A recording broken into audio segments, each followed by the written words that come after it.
આપણે બનાવીશું લીલી ડુંગળીનું શાક.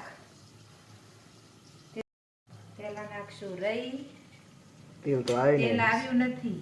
શું તમે કારીગર બનશો? કકડશે એટલે ખબર પડી જશે. હિંગ પછી નાખી દઈશું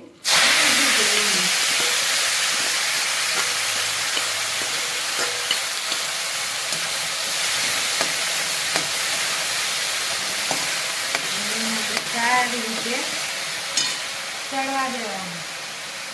હળદર અને મીઠું નાખી અને મરચું પછી નાખવાનું. હવે આપણે તેમાં મરચું નાખી દઈશું. હળદર મીઠું તો નાખી દીધું. મરચું જેટલું તમને તીખું ભાવે એટલું. અમારા ઘરમાં થોડું બધા તીખું ખાય. તેમાં મરચું ચડી જાય એટલું નોર્મલ પાણી રેડવાનું, જેથી મરચું કાચું રહે નહીં.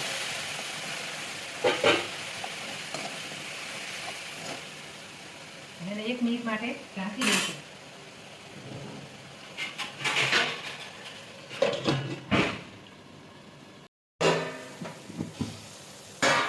તો આપણું ડુંગળીના શાકમાં પાણી બળી ગયું.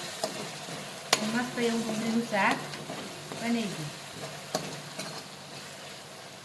હવે આમાં તમને લોટ ભાવતો હોય તો ચપટી લોઠે ચણાનો ઉપર ભભરાવા.